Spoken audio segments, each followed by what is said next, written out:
ಗಣಿತ ಪಠ್ಯ ಪುಸ್ತಕದ ಭಾಗ 2. ಸೊ ಇಲ್ಲಿ 14ನೇ ಪಾಠ ಸಂಭವನೀಯತೆಯನ್ನ ಇವತ್ತಿನ ತರಗತಿಯಲ್ಲಿ ಅಭ್ಯಾಸ ಮಾಡೋಣ ಮಕ್ಕಳೇ. ಸೊ ಮುಖ್ಯವಾಗಿ ಇಲ್ಲಿ ಸಂಭವನೀಯತೆ ಅಂದ್ರೆ ಒಂದು ಘಟನೆ ಸಂಭವಿಸುವ ಒಂದು ಸಾಧ್ಯತೆ ಅಳೆಯುವಂತಹ ಗಣಿತದ ಒಂದು ವಿಧಾನವಾಗಿದೆ ಮಕ್ಕಳೇ. ಸೊ ಇಲ್ಲಿ ನಾವು ಸಂಭವನೀಯತೆಯನ್ನ ಇಲ್ಲಿ 0 ಮತ್ತು 1ರ ನಡುವಿನ ಮೂಲಕ ಇದನ್ನ ವ್ಯಕ್ತಪಡಿಸ್ತೇವೆ ಅಥವಾ ಶೇಕಡಾವಾರು. ಸೊ ಇದರ ಮೂಲಕ ನಾವು ಸಂಭವನೀಯತೆಯನ್ನ ವ್ಯಕ್ತಪಡಿಸ್ತೇವೆ ಮಕ್ಕಳೇ. ಸೊ ಇಲ್ಲಿ ಈ ಸಂಭವನೀಯತೆ ನಮ್ಮ ದಿನನಿತ್ಯ ಜೀವನದಲ್ಲಿ ಎಲ್ಲೆಲ್ಲಿ ಅನ್ವಯ ಆಗತ್ತೆ ಅನ್ನೋದನ್ನ ನೋಡ್ಲಿಕ್ಕೆ ಹೋದ್ರೆ ಸೊ ಇದರ ವ್ಯಾಪ್ತಿ ತುಂಬಾ ವಿಶಾಲವಾಗಿದೆ. ಸೊ ಇಲ್ಲಿ ವಿಮೆ ಮತ್ತು ಹಣಕಾಸುಗಳಲ್ಲಿ ಇದು ಸಹಾಯಕ ಆಗತ್ತೆ, ಹಾಗೂ ವಿಜ್ಞಾನ ಮತ್ತು ತಂತ್ರಜ್ಞಾನಗಳಲ್ಲಿ, ಉದಾಹರಣೆಗೆ ಭೌತಶಾಸ್ತ್ರದಲ್ಲಿ ಅಣುಗಳ ಚಲನವಲನಗಳನ್ನ ಮತ್ತು ಕ್ವಾಂಟಮ್ ಯಂತ್ರಶಾಸ್ತ್ರಜ್ಞಗಳಲ್ಲಿ, ಅದೇ ರೀತಿ ಜೈವಿಕ ವಿಜ್ಞಾನಗಳಲ್ಲಿ ಸೊ ವಂಶಾವಳಿ ಮತ್ತು ರೋಗಗಳ ಹರಡುವಿಕೆಯನ್ನ ಅರ್ಥ ಮಾಡ್ಕೊಳ್ಳಿಕ್ಕೆ, ಅದೇ ರೀತಿ ಆಟಗಳಲ್ಲಿ ಸೊ ಕಾರ್ಡ್ ಆಟಗಳು, ದಾಳಗಳ ಆಟಗಳಲ್ಲಿ ಸೊ ಇವುಗಳಲ್ಲೆಲ್ಲ ಏನಾಗತ್ತೆ ಈ ಸಂಭವನೀಯತೆ ನಮ್ಗೆ ಅವಶ್ಯಕವಾಗಿ ಹೆಲ್ಪ್ ಆಗ್ತಾ ಇರತ್ತೆ ಮಕ್ಕಳೇ. ಹಾಗೆ ಹವಾಮಾನ ಮುನ್ಸೂಚನೆಯಲ್ಲಿ ನಾವು ಮುಂದಿನ ದಿನಗಳಲ್ಲಿ ಮಳೆ ಬರುವ ಅಥವಾ ಬರದೇ ಇರುವಂತಹ ಸಾಧ್ಯತೆಗಳನ್ನ ತಿಳಿಲಿಕ್ಕೆ ಕೂಡ ಸೊ ಈ ಸಂಭವನೀಯತೆ ಸಹಾಯಕ ಆಗತ್ತೆ ಮಕ್ಕಳೇ. ಸೊ ಹಾಗೆ ದೈನಂದಿನ ಜೀವನದಲ್ಲಿ ಸೊ ಒಂದು ಘಟನೆ ಸಂಭವಿಸ್ಬೋದು, ಆಗ್ಬೋದು ಅಥವಾ ಆಗದೇನೆ ಇರ್ಬೋದು. ಸೊ ಉದಾಹರಣೆಗೆ ಸೊ ನಿಮ್ ಮನೇಲಿ ಒಬ್ಬ ಸ್ನೇಹಿತ ಬರ್ತಾನೆ ಅಂತ ಇಟ್ಕೊಂಡ್ರೆ ಸೊ ಅವನು ಬರ್ಬೋದು ಅಥವಾ ಬರ್ದೇನೆ ಇರ್ಬೋದು.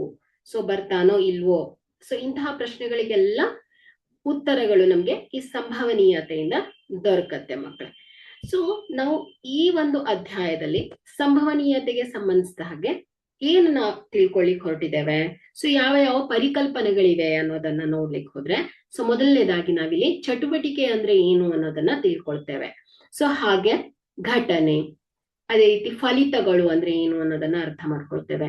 ಸಂಭವನೀಯತೆ ಅಂದ್ರೆ ಏನು, ಅದೇ ರೀತಿ ಪ್ರಾಥಮಿಕ ಘಟನೆಗಳು, ಹಾಗೆ ಪೂರಕ ಘಟನೆಗಳು, ಅಸಂಭವ ಮತ್ತು ಖಚಿತ ಘಟನೆಗಳು, ಸೊ ಹಾಗೆ ಸಂಭವನೀಯತೆಯ ವ್ಯಾಪ್ತಿ, ಹಾಗೆ ಫಲಿತಗಳ ಸಮಾನ ಸಾಧ್ಯತೆಗಳು, ಹಾಗೆ ಪ್ರಾಯೋಗಿಕ ಮತ್ತು ಸೈದ್ಧಾಂತಿಕ ಘಟನೆಗಳು.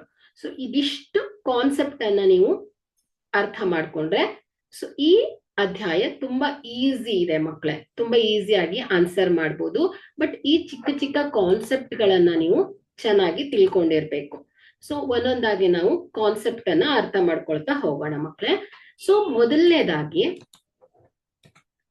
ಚಟುವಟಿಕೆ ಅಂದ್ರೆ ಏನು ಅನ್ನೋದನ್ನ ತಿಳ್ಕೊಳ್ಬೇಕು. ಸೊ ಸಾಮಾನ್ಯವಾಗಿ ನಿಮ್ಗೆ ಕೇಳಿರುವಂತಹ ವರ್ಡೇ ಅದು, ಚಟುವಟಿಕೆ.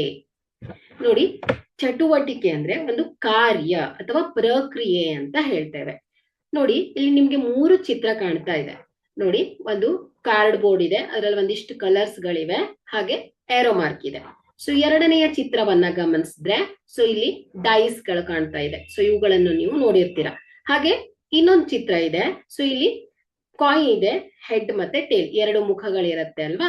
ಸೊ ಹೆಡ್ ಮತ್ತೆ ಟೇಲ್ ಇದೆ. ಸೊ ಇಲ್ಲಿ ಚಟುವಟಿಕೆ ಅಂದ್ರೆ ಏನು?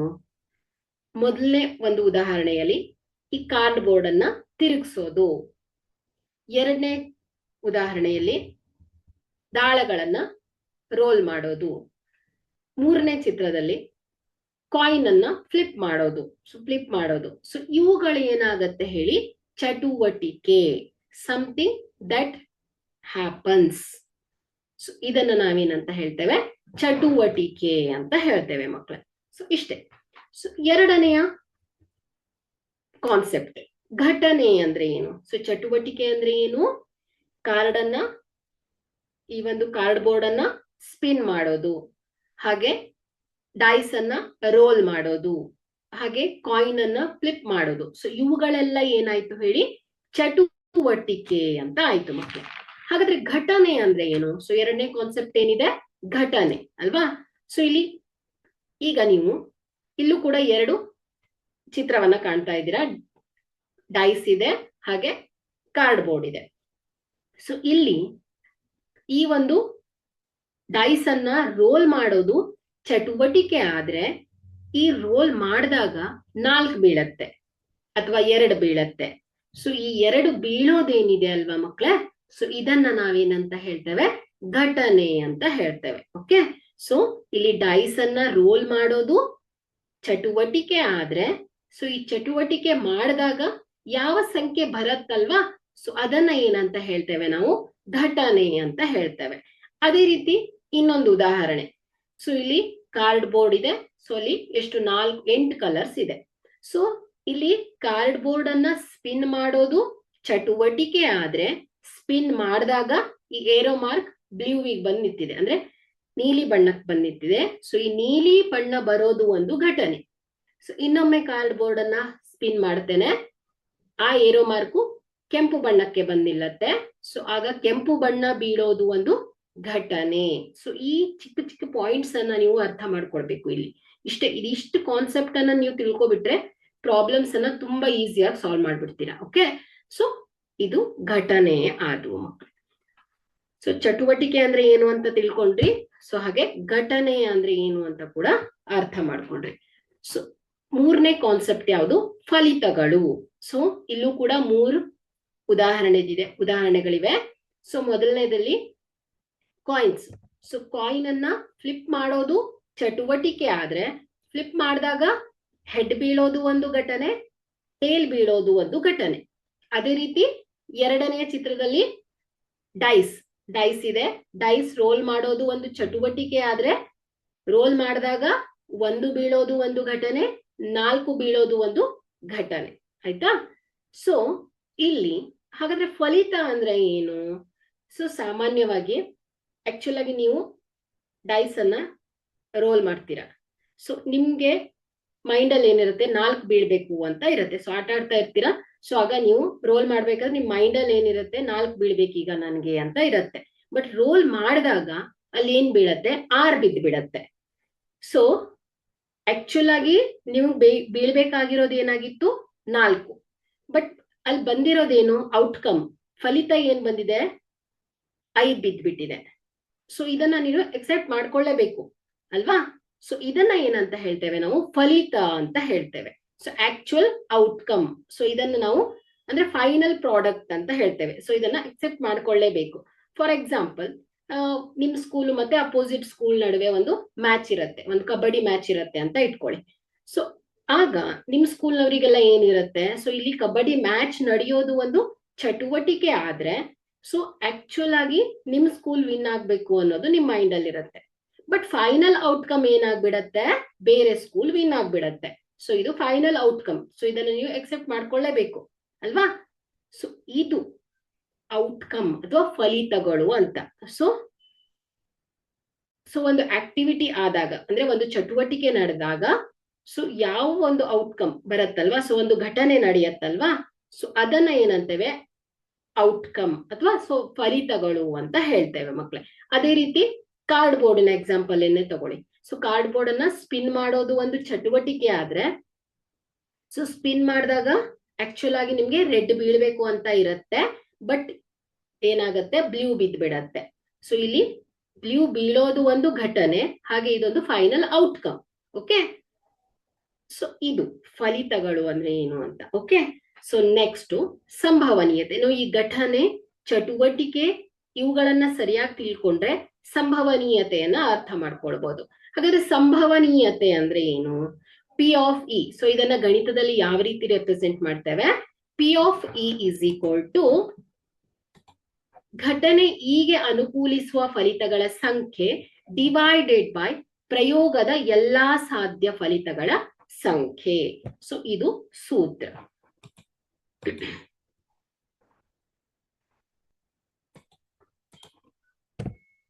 ಓಕೆ, ಸೊ ಇಲ್ಲಿ ಪಿ ಆಫ್ ಇ ಏನ್ ಹೇಳಿ, ಘಟನೆ ಇ. ಸೊ ಇ ಅನ್ನೋದು ಒಂದು ಘಟನೆ. ಓಕೆ, ಇದಕ್ಕೆ ಅನುಕೂಲಿಸುವ ಫಲಿತಗಳ ಸಂಖ್ಯೆ ಡಿವೈಡೆಡ್ ಬೈ ಏನ್ ಹೇಳಿ, ಪ್ರಯೋಗದ ಎಲ್ಲಾ ಸಾಧ್ಯ ಫಲಿತಗಳ ಸಂಖ್ಯೆ. ಸೊ ಫಾರ್ ಎಕ್ಸಾಂಪಲ್, ಕಾಯಿನಿನ ಉದಾಹರಣೆಯನ್ನ ತಗೊಳ್ತೇನೆ. ಸೊ ಕಾಯಿನ್ ಅನ್ನ ಫ್ಲಿಪ್ ಮಾಡ್ತೇನೆ. ಓಕೆ, ಸೊ ಆಗ ಹೆಡ್ ಬೀಳುವ ಸಂಭವನೀಯತೆ ಎಷ್ಟು ಅಂತ ಕೇಳ್ತಾರೆ. So P of head. Okay, head ಅಂದ್ರೆ ಶಿರ. ಓಕೆ, ಶಿರ ಬೀಳುವ ಸಂಭವನೀಯತೆ ಎಷ್ಟು ಅಂತ ಕೇಳ್ತೇನೆ. ಈಸ್ ಈಕ್ವಲ್ ಟು, ಇಲ್ಲಿ ನಾನು ಕಾಯಿನ್ ಅನ್ನ ಫ್ಲಿಪ್ ಮಾಡೋದು ಚಟುವಟಿಕೆ, ಅಂದ್ರೆ ಒಂದು ಚಟುವಟಿಕೆ ಆದ್ರೆ ಸೊ ಇಲ್ಲಿ ಹೆಡ್ ಬೀಳುವ ಸಂಭವನೀಯತೆ, ಅಂದ್ರೆ ಈ ಒಂದು ಹೆಡ್ ನಡೆಯುವ ಸಂಭವನೆ. ಹೆಡ್ ಅನ್ನೋದು ಏನು, ಒಂದು ಘಟನೆ ಅಲ್ವಾ. ಸೊ ಈ ಒಂದು ಘಟನೆ, ಹೆಡ್ ಅನ್ನೋದು ಒಂದು ಘಟನೆ. ಈ ಒಂದು ಹೆಡ್ ನಡೆಯುವಂತಹ ಸಂಭವನೀಯತೆ ಏನಾಗತ್ತೆ ಅಂದ್ರೆ ಹೆಡ್ಗೆ ಅನುಕೂಲಿಸುವ ಫಲಿತಗಳ ಸಂಖ್ಯೆ ಏನಾಗತ್ತೆ, 1. ಯಾಕೆ ಹೇಳಿ, ಸೊ ಈ ಕಾಯಿನ್ ಅಲ್ಲಿ ಒಂದು ಹೆಡ್ ಇರುತ್ತೆ, ಇನ್ನೊಂದು ಟೇಲ್ ಇರುತ್ತೆ. ಸೊ ನೀವು ಒಂದ್ಸಲ ಫ್ಲಿಪ್ ಮಾಡ್ತೀರಾ, ಹೆಡ್ ಬೀಳತ್ತೆ, ಇನ್ನೊಂದ್ಸಲ ಫ್ಲಿಪ್ ಮಾಡ್ತೀರಾ, ಟೇಲ್ ಬೀಳತ್ತೆ. ಅಂದ್ರೆ ಹೆಡ್ ಬೀಳುವ ಸಂಭವನೀಯತೆ ಎಷ್ಟಾಗತ್ತೆ ಹೇಳಿ, 1 ಆಗತ್ತಲ್ವಾ. ಹಾಗಾಗಿ ಈ ಒಂದು ಹೆಡ್ಗೆ ಅನುಕೂಲಿಸುವ ಫಲಿತಗಳ ಸಂಖ್ಯೆ 1 ಡಿವೈಡೆಡ್ ಬೈ ಏನಾಗತ್ತೆ, ಪ್ರಯೋಗದ ಎಲ್ಲಾ ಸಾಧ್ಯ ಫಲಿತಗಳು. ಅಂದ್ರೆ ಏನಾಗತ್ತೆ, ಇಲ್ಲಿ ಇರೋದೇನು, ಹೆಡ್ ಮತ್ತೆ ಟೇಲು. ಒಟ್ಟು ಎಷ್ಟಾಯ್ತು, ಪ್ರಯೋಗದ ಎಲ್ಲಾ ಸಾಧ್ಯತೆಗಳು 2 ಆಯ್ತು. ಸೊ ಹಾಗಾಗಿ ಇಲ್ಲಿ ಒಟ್ಟು ಫಲಿತಗಳ ಸಂಖ್ಯೆ ಏನಾಗತ್ತೆ, 2. ಹಾಗಾಗಿ ಇಲ್ಲಿ ಹೆಡ್ ಬೀಳುವ ಸಂಭವನೀಯತೆ ಏನಾಗತ್ತೆ ಹೇಳಿ, 1/2 ಆಗತ್ತೆ. ಅದೇ ರೀತಿ ಟೇಲ್ ಬೀಳುವ ಸಂಭವನೀಯತೆ ಇಸ್ ಈಕ್ವಲ್ ಟು ಏನಾಗತ್ತೆ, ಟೇಲ್ಗೆ ಅನುಕೂಲಿಸುವ ಫಲಿತಗಳ ಸಂಖ್ಯೆ ಡಿವೈಡೆಡ್ ಬೈ ಏನಾಗತ್ತೆ ಹೇಳಿ, ಸಾಧ್ಯ ಫಲಿತಗಳ ಸಂಖ್ಯೆ ಆಗತ್ತೆ. ಸೊ ಇದು ನಾವು ಕಾಯಿನ್ಗೆ ಸಂಬಂಧಪಟ್ಟ ಹಾಗೆ ನೋಡಿದ್ವಿ. ಸೊ ಈಗ ಕಾರ್ಡ್ ಬೋರ್ಡ್ ಅನ್ನ ತಗೊಳ್ಳೋಣ. ಫಸ್ಟ್ ಏನ್ ಮಾಡ್ಬೇಕು, ನೀವು ಎಲ್ಲಾ ಸಾಧ್ಯ ಫಲಿತಗಳ ಸಂಖ್ಯೆಯನ್ನ ನೋಡ್ಬೇಕಾಗತ್ತೆ. ಸೊ ಎಲ್ಲಾ ಸಾಧ್ಯ ಫಲಿತಗಳ ಸಂಖ್ಯೆ ಎಷ್ಟಿದೆ ನೋಡಿ, ರೆಡ್ ಇದೆ, ಗ್ರೀನ್ ಇದೆ, ಯೆಲ್ಲೋ ಇದೆ, ಬ್ಲೂ ಇದೆ, ಸೊ ಹಾಗೆ ಡಾರ್ಕ್ ಯೆಲ್ಲೋ ಇದೆ, ಹಾಗೆ ಬೂದ್ ಬಣ್ಣ ಇದೆ. ಸೊ ಟೋಟಲ್ ಆಗಿ ಎಷ್ಟಾಯ್ತು, 8 ಕಲರ್ ಇದೆ ಅಲ್ವಾ. ಹಾಗಾದ್ರೆ ಒಟ್ಟು ಸಾಧ್ಯತೆಗಳು ಎಷ್ಟಾಗತ್ತೆ ಹೇಳಿ, 8 ಅಲ್ವಾ. ಸೊ 8 ಆಗತ್ತೆ ಯಾವುದು, ಒಟ್ಟು ಸಾಧ್ಯತೆಗಳು. ಸೊ ಇಲ್ಲಿ ಕೆಂಪು ಬಣ್ಣ ಬರುವ ಸಂಭವನೀಯತೆ ಎಷ್ಟು ಅಂತ ಕೇಳ್ತೇನೆ, ಅಂದ್ರೆ ಪಿ ಆಫ್ ರೆಡ್. ಸೊ ಈ ಒಂದು ಕೆಂಪು ಅನ್ನೋದು ಒಂದು ಘಟನೆ. ಸೊ ನಾನು ಫ್ಲಿಪ್ ಮಾಡಿದಾಗ, ಕಾರ್ಡ್ ಬೋರ್ಡ್ ಅನ್ನ ಸ್ಪಿನ್ ಮಾಡಿದಾಗ ಕೆಂಪು ಬೀಳುವುದು ಒಂದು ಘಟನೆ ಅಲ್ವಾ. ಸೊ ಘಟನೆ ಅನ್ನೋದನ್ನ ಅರ್ಥ ಮಾಡ್ಕೊಂಡಿದ್ದೀರಾ. ಸೊ ಈ ಕೆಂಪು ಬಣ್ಣ ಬರೋದು ಒಂದು ಘಟನೆ. ಸೊ ಈ ಒಂದು ಘಟನೆ ನಡೆಯುವ ಸಂಭವನೀಯತೆ ಎಷ್ಟು ಅಂತ ಕೇಳ್ತಾ ಇದ್ದಾರೆ. ಹಾಗಾದ್ರೆ ಈ ಕೆಂಪು ಬಣ್ಣಕ್ಕೆ ಅನುಕೂಲಿಸುವ ಫಲಿತಗಳ ಸಂಖ್ಯೆ ಏನಾಗತ್ತೆ ಹೇಳಿ, 1. ಸೊ ಎಷ್ಟು ಸಲ ತಿರ್ಸಿದ್ರು ಕೂಡ ರೆಡ್ ಬರೋದು ಕೇವಲ ಒಂದೇ ಒಂದ್ಸಲ ಅಲ್ವಾ. ಸೊ ಹಾಗಾಗಿ ಈ ಒಂದು ರೆಡ್ಗೆ ಅನುಕೂಲಿಸುವ ಫಲಿತಗಳ ಸಂಖ್ಯೆ 1 ಡಿವೈಡೆಡ್ ಬೈ ಎಷ್ಟಾಗತ್ತೆ, ಪ್ರಯೋಗದ ಎಲ್ಲಾ ಸಾಧ್ಯ ಫಲಿತಗಳು ಎಷ್ಟಿದೆ, 8 ಇದೆ. ಹಾಗಾಗಿ ಡಿವೈಡೆಡ್ ಬೈ 8. ಅದೇ ರೀತಿ ಪಿ ಆಫ್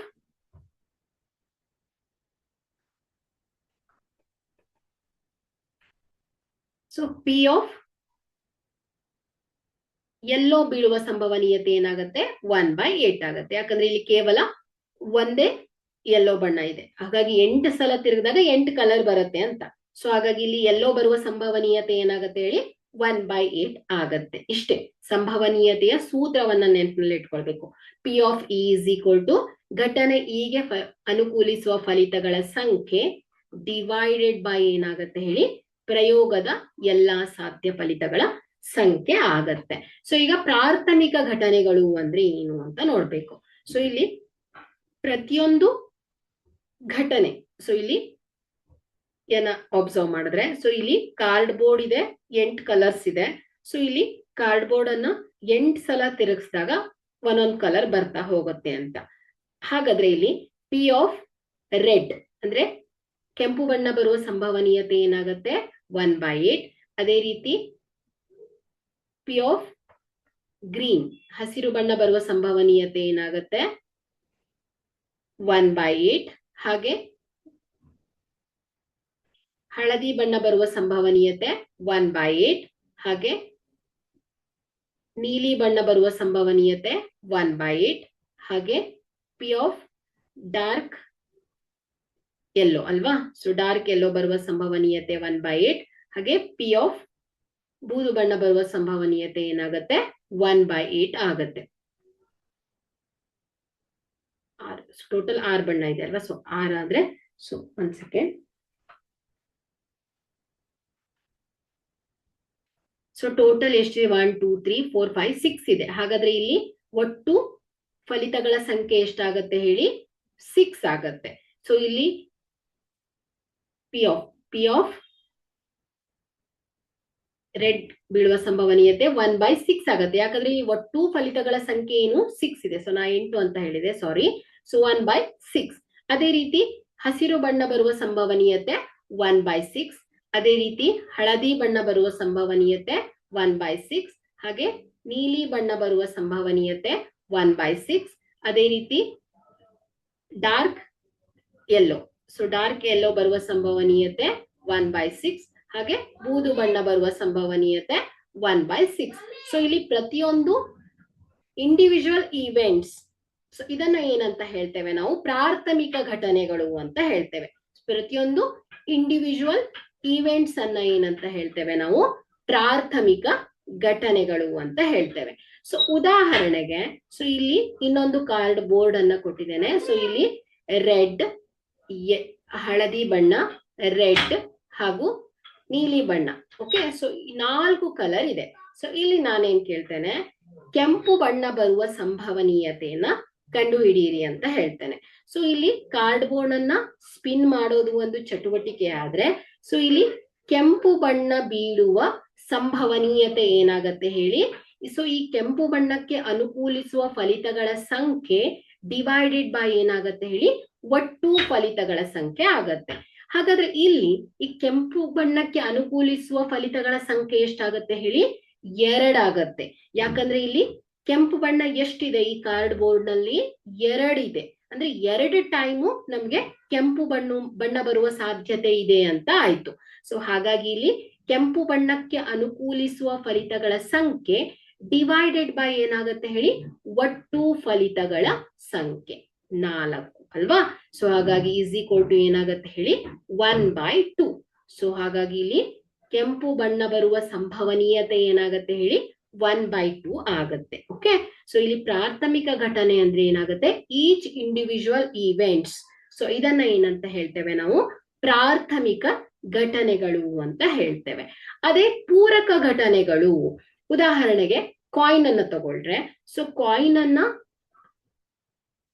ಫ್ಲಿಪ್ ಮಾಡೋದು ಚಟುವಟಿಕೆ ಆದ್ರೆ, ಸೊ ಇಲ್ಲಿ ಹೆಡ್ ಬೀಳೋದು ಒಂದು ಘಟನೆ, ಟೇಲ್ ಬೀಳೋದು ಒಂದು ಘಟನೆ. ಹಾಗಾದ್ರೆ ಇಲ್ಲಿ ಹೆಡ್ ಬೀಳುವ ಸಂಭವನೀಯತೆ ಏನಾಗತ್ತೆ ಹೇಳಿ, ಹೆಡ್ಗೆ ಅನುಕೂಲಿಸುವ ಫಲಿತಗಳ ಸಂಖ್ಯೆ ಡಿವೈಡೆಡ್ ಬೈ ಏನಾಗತ್ತೆ, ಒಟ್ಟು ಫಲಿತಗಳ ಸಂಖ್ಯೆ ಆಯ್ತು. ಸೊ ಇಲ್ಲಿ ಸಾಮಾನ್ಯವಾಗಿ ಹೇಳ್ಬೇಕು ಅಂದ್ರೆ, ಸೊ ಕಾಯಿನ್ ಅನ್ನ ಫ್ಲಿಪ್ ಮಾಡಿದಾಗ ಹೆಡ್ ಬೀಳೋದು 1/2 ಆಯ್ತು. ಸೊ ಇನ್ನೊಮ್ಮೆ ಫ್ಲಿಪ್ ಮಾಡ್ತೇನೆ, ಸೊ ಆಗ ಟೇಲ್ ಬೀಳತ್ತೆ. ಹಾಗಾಗಿ ಇಲ್ಲಿ ಟೇಲ್ ಬೀಳುವ ಸಂಭವನೀಯತೆ ಏನಾಗತ್ತೆ ಹೇಳಿ, 1/2 ಆಗತ್ತೆ. ಸೊ ಇಲ್ಲಿ P of head is equal to 1/2. P of tail ಅನ್ನ ನಾನು ಏನ್ ಬರಿತೇನೆ, ಪಿ ಆಫ್ ನಾಟ್ ಹೆಡ್ ಅಂತ ಬರಿತೇನೆ. ಅಂದ್ರೆ ಹೆಡ್ ಅಲ್ಲದ ಸಂಭವನೀಯತೆ ಅಂದ್ರೆ ಅದು ಯಾವ್ದಾಗತ್ತೆ, ಟೇಲೇ ಆಗಿರತ್ತೆ. ಯಾಕಂದ್ರೆ ಒಂದು ಕಾಯಿನ್ ಅಲ್ಲಿ ಒಂದು ಹೆಡ್ ಇರತ್ತೆ, ಇನ್ನೊಂದು ಟೇಲ್ ಇರತ್ತೆ. ಸೊ ಅದ್ ಬಿಟ್ಟು ಬೇರೆ ಯಾವ ಘಟನೆನೂ ನಡೆಯೋ ಚಾನ್ಸಸ್ ಇಲ್ಲ. ಹಾಗಾದ್ರೆ ಇಲ್ಲಿ ಹೆಡ್ ಅಲ್ಲ ಅಂದ್ರೆ ಅದ್ ಯಾವ್ದಾಗತ್ತೆ, ಟೇಲ್ ಆಗತ್ತೆ. ಸೊ ಟೇಲ್ ಬದಲು ನೀವೇನ್ ಹೇಳ್ಬೋದು, ಹೆಡ್ ಅಲ್ಲದ ಸಂಭವನೀಯತೆ ಅಂತ ಕೂಡ ಬರಿಬಹುದು. ಅಂದ್ರೆ ಏನಾಯ್ತು, ಈ ಒಂದು ಘಟನೆಗೆ ಪೂರಕ ಘಟನೆ ಯಾವ್ದಾಗತ್ತೆ ಹೇಳಿ, ಟೇಲ್ ಆಗತ್ತೆ, ಅಂದ್ರೆ ನಾಟ್ ಹೆಡ್ ಆಗತ್ತೆ. ಸೊ ಇವುಗಳನ್ನ ಏನಂತ ಹೇಳ್ತೇವೆ, ಪೂರಕ ಘಟನೆಗಳು ಅಂತ ಹೇಳ್ತೇವೆ ಮಕ್ಳೇ. ಹಾಗಾಗಿ ಇಲ್ಲಿ P of head plus P of not head. P of not head ಅಂದ್ರೆ ಏನ್ ಹೇಳಿ, ಟೇಲ್ ಅಂತ ಅರ್ಥ ಅಲ್ವಾ. ಸೊ ಹಾಗಾಗಿ ಈ ಒಂದು ಘಟನೆಯ ಪೂರಕ ಘಟನೆ ಅಂತ ಹೇಳ್ತೇವೆ. ಸೊ ಇದನ್ನ ನಾವು ಪೂರಕ ಘಟನೆಗಳು ಅಂತ ಹೇಳ್ತೇವೆ. ಸೊ ಅದೇ ಕಾರ್ಡ್ ಬೋರ್ಡ್ ಅಲ್ಲಿ ತಗೊಂಡ್ರೆ, ಸೊ ಇಲ್ಲಿ ಪಿ ಆಫ್ ರೆಡ್, ಸೊ ಇಲ್ಲಿ ಕೆಂಪು ಬಣ್ಣ ಬರುವ ಸಂಭವನೀಯತೆ ಏನಾಗತ್ತೆ ಹೇಳಿ, 1/6. ಅದೇ ಇದರ ಪೂರಕ ಘಟನೆ ಅಂದ್ರೆ ಇದರ ಕಾಂಪ್ಲಿಮೆಂಟರಿ ಈವೆಂಟ್ಸ್ ಅಂತ ಹೇಳ್ತೇವೆ. ಸೊ ಇದರ ಪೂರಕ ಘಟನೆ ಅಂದ್ರೆ, ಸೊ ರೆಡ್ ಅಲ್ದೇ ಇರೋದು ಯಾವ್ದ್ಯಾವ್ದು ಅಂತ ಹೇಳ್ಬೇಕು ನಾವು. ಸೊ ಇಲ್ಲಿ ರೆಡ್ ಅಲ್ದೇ ಇರೋದು ಯಾವ್ಯಾವ್ದು, green, yellow, blue, dark blue ಹಾಗೆ ಬೂದು ಬಣ್ಣ. ಸೊ ಇವುಗಳೆಲ್ಲ ಯಾವ್ದು ಹೇಳಿ, ರೆಡ್ ಅಲ್ದೇ ಇರೋದು. ಹಾಗಾದ್ರೆ ಇಲ್ಲಿ ಪಿ ಆಫ್ ನಾಟ್ ರೆಡ್ ಏನಾಗತ್ತೆ ಹೇಳಿ, 5/6 ಆಗತ್ತೆ. ಅಂದ್ರೆ ಈ ಒಂದು ಘಟನೆಯ ಪೂರಕ ಘಟನೆ ಯಾವ್ದಾಗತ್ತೆ ಹೇಳಿ, ಪಿ ಆಫ್ ನಾಟ್ ರೆಡ್ ಆಯ್ತು. ಓಕೆ. ಸೊ ಇದನ್ನ ನಾವೇನಂತ ಹೇಳ್ತೇವೆ, ಪೂರಕ ಘಟನೆಗಳು ಅಂತ ಹೇಳ್ತೇವೆ. ಅದೇ ರೀತಿಲಿ ಘಟನೆ ಮತ್ತು ಅದರ ಪೂರಕ ಘಟನೆಗಳ ಮೊತ್ತ ಯಾವಾಗಲೂ 1 ಆಗಿರುತ್ತೆ. ಸೊ ನೋಡಿ, ಬೇಕಾದ್ರೆ P of red plus P of not red ಏನಾಗುತ್ತೆ, 1/6 ಪ್ಲಸ್ 5/6 ಈಸ್ ಈಕ್ವಲ್ ಟು ಏನಾಗುತ್ತೆ ಹೇಳಿ, 6/6 ಈಸ್ ಈಕ್ವಲ್ ಟು ಏನ್ ಹೇಳಿ, 1 ಬರುತ್ತೆ. ಸೊ ಹಾಗಾಗಿ ಒಂದು ಘಟನೆ ಮತ್ತು ಅದರ ಪೂರಕ ಘಟನೆ, ಸೊ ಇವುಗಳ ಮೊತ್ತ ಯಾವಾಗಲೂ 1 ಆಗಿರುತ್ತೆ. ಅದೇ ರೀತಿ ಪ್ರಾಥಮಿಕ ಘಟನೆಗಳ ಮೊತ್ತ ಕೂಡ ಏನಾಗುತ್ತೆ ಹೇಳಿ, 1 ಆಗಿರುತ್ತೆ. ಸೊ ಉದಾಹರಣೆಗೆ, ಸೊ ಕಾಯಿನ್ ಅನ್ನೇ ತಗೊಂಡ್ರೆ, ಸೊ ಇಲ್ಲಿ ಕಾಯಿನ್ ಹೆಡ್ ಮತ್ತೆ ಟೇಲ್ ಇರುತ್ತೆ. ಸೊ ಇಲ್ಲಿ ಹೆಡ್ ಬೀಳುವ ಸಂಭವನೀಯತೆ 1/2, ಟೇಲ್ ಬೀಳುವ ಸಂಭವನೀಯತೆ 1/2. ಸೊ ಇವುಗಳನ್ನ ನಾವೇನಂತ ಹೇಳ್ತೇವೆ, ಪ್ರಾಥಮಿಕ ಘಟನೆಗಳು ಅಂತ ಹೇಳ್ತೇವೆ. ಇಲ್ಲಿ ಪ್ರಾಥಮಿಕ ಘಟನೆಗಳ ಮೊತ್ತ ಯಾವಾಗಲೂ 1 ಆಗಿರುತ್ತೆ. ಸೊ ನೋಡಿ, P of head plus P of tail 1/2 plus 1/2 is equal to ಏನಾಗುತ್ತೆ ಹೇಳಿ, 2/2 ಅಂದ್ರೆ 1 ಬರುತ್ತೆ. ಅಂದ್ರೆ ಏನಾಯ್ತು, ಪ್ರತಿಯೊಂದು ಪ್ರಾಥಮಿಕ ಘಟನೆಗಳ ಮೊತ್ತ 1 ಆಗಿರುತ್ತೆ. ಹಾಗೆ ಘಟನೆ ಮತ್ತು ಪೂರಕ ಘಟನೆ, ಸೊ ಇವುಗಳ ಮೊತ್ತ ಕೂಡ ಏನಾಗಿರುತ್ತೆ, 1 ಆಗಿರುತ್ತೆ. ಓಕೆ. ಸೊ ನೋಡಿ, ಒಂದು ಪ್ರಯೋಗದ ಎಲ್ಲಾ ಪ್ರಾಥಮಿಕ ಘಟನೆಗಳ ಸಂಭವನೀಯತೆಯ ಮೊತ್ತ 1 ಆಗಿರುತ್ತೆ ಅಂತ ಹೇಳ್ತಾರೆ. ಓಕೆ. ಸೊ ಅದೇ ರೀತಿ ದಾಳವನ್ನ ತಗೊಂಡ್ರೆ, ಸೊ ಇಲ್ಲಿ ಒಂದು ದಾಳವನ್ನ ತಗೊಂಡ್ರೆ ಒಟ್ಟು ಸಂಭವನೀಯತೆ ಏನಾಗುತ್ತೆ ಹೇಳಿ, ಎನ್ ಆಫ್ ಎಸ್ ಎಷ್ಟು, 6. ಅಂದ್ರೆ ಒಂದು ದಾಳದಲ್ಲಿ ಎಷ್ಟು ಸಂಖ್ಯೆಗಳಿವೆ, 1 2 3 4 5 6 ಸಂಖ್ಯೆ ಇದೆ. ಹಾಗಾದ್ರೆ ಇಲ್ಲಿ ಪಿ ಆಫ್ 1 ಒಂದು ಬೀಳುವ ಸಂಭವನೀಯತೆ ಎಷ್ಟಾಗುತ್ತೆ, 1/6. 2 ಬೀಳುವ ಸಂಭವನೀಯತೆ 1/6. 3 ಬೀಳುವ ಸಂಭವನೀಯತೆ 1/6. 4 ಬೀಳುವ ಸಂಭವನೀಯತೆ 1/6. 5 ಬೀಳುವ ಸಂಭವನೀಯತೆ 1/6. 6 ಬೀಳುವ ಸಂಭವನೀಯತೆ 1/6. ಸೊ ಈ ಪ್ರತಿಯೊಂದು ಘಟನೆಯನ್ನ ಏನಂತ ಹೇಳ್ತೇವೆ ನಾವು, ಪ್ರಾಥಮಿಕ ಘಟನೆಗಳು. ಸೊ ಪ್ರತಿಯೊಂದು ಸಂಖ್ಯೆಗಳ ಸಂಭವನೀಯತೆಗಳನ್ನ ಏನಂತ ಹೇಳ್ತೇವೆ ನಾವು, ಪ್ರಾಥಮಿಕ ಘಟನೆಗಳು ಅಂತ ಹೇಳ್ತೇವೆ. ಸೊ ಈ ಪ್ರಾಥಮಿಕ ಘಟನೆಗಳ ಮೊತ್ತ ಯಾವಾಗಲೂ 1 ಆಗಿರುತ್ತೆ. ಅದೇ ರೀತಿ ಸೊ ದಾಳವನ್ನೇ ತಗೊಂಡ್ರೆ, ಸೊ ಇಲ್ಲಿ 4 ಬೀಳುವ ಸಂಭವನೀಯತೆ ಏನಾಗತ್ತೆ, 1/6 ಆದ್ರೆ 4 ಅಲ್ಲದ ಘಟನೆ ಯಾವ್ಯಾವುದು, 1 2 3 5 6. ಸೊ ಇವುಗಳೆಲ್ಲ ಏನ್ ಹೇಳಿ, 4 ಅಲ್ಲದ ಘಟನೆ. ಸೊ ಹಾಗಾಗಿ ಪಿ ಆಫ್ ನಾಟ್ 4 ಏನಾಗತ್ತೆ, 5/6 ಆಗತ್ತೆ. ಸೊ ಈ ಒಂದು ಘಟನೆಯ ಪೂರಕ ಘಟನೆ ಯಾವ್ದಾಗತ್ತೆ, ನಾಟ್ 4 ಆಯ್ತು. ಸೊ ಈ ಒಂದು ಘಟನೆ ಮತ್ತು ಈ ಪೂರಕ ಘಟನೆಗಳ ಮೊತ್ತ ಏನಾಗತ್ತೆ ಹೇಳಿ, ಯಾವಾಗಲೂ 1 ಆಗಿರುತ್ತೆ. ಸೊ ಇದಿಷ್ಟು ಅಂಶವನ್ನ ಕೂಡ ನೀವು ನೆನಪಿನಲ್ಲಿ ಇಟ್ಕೊಳ್ಬೇಕು. ಸೊ ನೆಕ್ಸ್ಟ್ ಅಸಂಭವ ಮತ್ತು ಖಚಿತ ಘಟನೆಗಳು. ಸೊ ಇಲ್ಲಿ ಒಂದು ಘಟನೆ, ಈಗ ಉದಾಹರಣೆಗೆ ಡೈಸ್. ಸೊ ಇಲ್ಲಿ ಡೈಸ್ ಅನ್ನ ರೋಲ್ ಮಾಡೋದು ಒಂದು ಚಟುವಟಿಕೆ ಆದ್ರೆ, ಸೊ ಇಲ್ಲಿ ನಾನೇನ್ ಹೇಳ್ತೇನೆ, 4 ಬೀಳುವ ಸಂಭವನೀಯತೆ ಎಷ್ಟು ಅಂತ ಕೇಳ್ತೇನೆ. So P of 4. ಸೊ ಇಲ್ಲಿ ಒಟ್ಟು ಫಲಿತಗಳ ಸಂಖ್ಯೆ 6. ಸೊ ಇಲ್ಲಿ ಈ ಒಂದು 4ಕ್ಕೆ ಅನುಕೂಲಿಸುವ ಫಲಿತಗಳ ಸಂಖ್ಯೆ 1. ಸೊ ಹಾಗಾಗಿ ಇಲ್ಲಿ ಈ ಒಂದು 4 ಬೀಳುವ ಸಂಭವನೀಯತೆ ಏನಾಯ್ತು, 1/6 ಅಂತ ಹೇಳ್ತೇನೆ. ಅದೇ ಇನ್ನೊಂದು ಪ್ರಶ್ನೆ ಕೇಳ್ತೇನೆ ನಾನು, 8 ಬೀಳುವ ಸಂಭವನೀಯತೆ ಎಷ್ಟು ಅಂತ ಕೇಳ್ತೇನೆ. ಸೊ ಆಗ ನೀವು ಡೈಸ್ ಅನ್ನ ರೋಲ್ ಮಾಡ್ತೀರಾ. ಒಂದ್ಸಲ ರೋಲ್ ಮಾಡ್ತೀರಾ, 4 ಬೀಳತ್ತೆ, ಇನ್ನೊಮ್ಮೆ ರೋಲ್ ಮಾಡ್ತೀರಾ, 5 ಬೀಳತ್ತೆ, ಇನ್ನೊಮ್ಮೆ ರೋಲ್ ಮಾಡ್ತೀರಾ, 1 ಬೀಳತ್ತೆ. ಸೊ ಎಷ್ಟೇ ಟೈಮ್ ನೀವು ಅದನ್ನ ರೋಲ್ ಮಾಡಿದ್ರು ಕೂಡ ನಿಮಗೆ 8 ಬರೋ ಚಾನ್ಸಸ್ ಇಲ್ಲ. ಯಾಕಂದ್ರೆ ಇಲ್ಲಿ ಇರೋದು 1 to 6 ತನಕ. ಸೊ ಹಾಗಾಗಿ ಎಷ್ಟೇ ಸಮಯ ರೋಲ್ ಮಾಡಿದ್ರು ಕೂಡ ನಿಮ್ಗೆ 8 ಬರೋದೇ ಇಲ್ಲ. ಸೊ ಹಾಗಾಗಿ ಇಂತಹ ಘಟನೆಯನ್ನ ಏನಂತ ಹೇಳ್ತೇವೆ ನಾವು, ಅಸಂಭವ ಘಟನೆಗಳು ಅಂತ ಹೇಳ್ತೇವೆ. ಸೊ ನಡಿಲಿಕ್ಕೆ ಸಾಧ್ಯನೇ ಇಲ್ಲ ಈ ಘಟನೆ. ಓಕೆ. ಸೊ ಇದನ್ನ ಅಸಂಭವ ಅಂತ ಹೇಳ್ತೇವೆ. ಸೊ ಇದನ್ನ ನಾವು ಗಣಿತದಲ್ಲಿ 0 ಇಂದ ರೆಪ್ರೆಸೆಂಟ್ ಮಾಡ್ತೇವೆ. ಅಸಂಭವ ಘಟನೆಯನ್ನ 0 ಇಂದ ರೆಪ್ರೆಸೆಂಟ್ ಮಾಡ್ತೇವೆ. ಅದೇ 4. ಸೊ 4 ಬೀಳುವ ಸಂಭವನೀಯತೆ ಎಷ್ಟು ಅಂತ ಕೇಳಿದ್ರೆ 1/6 ಅಂತ ಬರ್ದಿದ್ದೀರಾ. ಸೊ ಈ ಘಟನೆ ನಡೆಯುತ್ತೆ. ಸೊ ಒಂದು 6 ಸಲ ರೋಲ್ ಮಾಡಿದ್ರು 1 ಸಲ 4 ಬಿದ್ದೇ ಬೀಳತ್ತೆ. ಸೊ ಹಾಗಾಗಿ ಈ ಘಟನೆಯನ್ನ ಏನಂತ ಹೇಳ್ತೇವೆ ನಾವು, ಖಚಿತ ಘಟನೆಗಳು ಅಂತ ಹೇಳ್ತೇವೆ.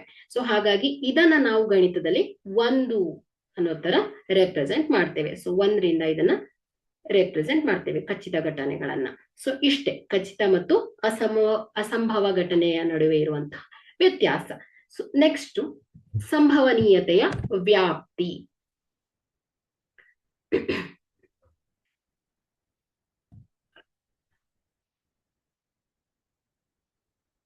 ಓಕೆ, ಸಂಭವನೀಯತೆಯ ವ್ಯಾಪ್ತಿ. ಸೊ ಇದನ್ನ ನಾವು ನೆಕ್ಸ್ಟ್ ಕ್ಲಾಸ್ ಅಲ್ಲಿ ನೋಡೋಣ. ಸೊ ಇಲ್ಲಿ ತನಕ ನಾವು ಈ ಒಂದು ಸಂಭವನೀಯತೆ ಅಧ್ಯಾಯದಲ್ಲಿ ಮೊದಲನೇದಾಗಿ ಘಟನೆ ಚಟುವಟಿಕೆ ಅಂದ್ರೆ ಏನು ಅನ್ನೋದನ್ನ ತಿಳ್ಕೊಂಡ್ವಿ. ಸೊ ಕಾಯಿನ್ ಅನ್ನ ಫ್ಲಿಪ್ ಮಾಡೋದು, ಕಾರ್ಡ್ ಬೋರ್ಡ್ ಅನ್ನ ಸ್ಪಿನ್ ಮಾಡೋದು, ಸೊ ಇವುಗಳು ಚಟುವಟಿಕೆ ಆದ್ರೆ ಸೊ ಫ್ಲಿಪ್ ಮಾಡಿದಾಗ 1 ಬೀಳೋದು ಅಥವಾ 6 ಬೀಳೋದು. ಸೊ ಅದೇ ಕಾಯಿನ್ ಅನ್ನ ಫ್ಲಿಪ್ ಮಾಡಿದಾಗ ಹೆಡ್ ಬೀಳೋದು ಅಥವಾ ಟೇಲ್ ಬೀಳೋದು. ಸೊ ಇವುಗಳು ಏನಾಗುತ್ತೆ ಹೇಳಿ ಘಟನೆ ಆಗತ್ತೆ.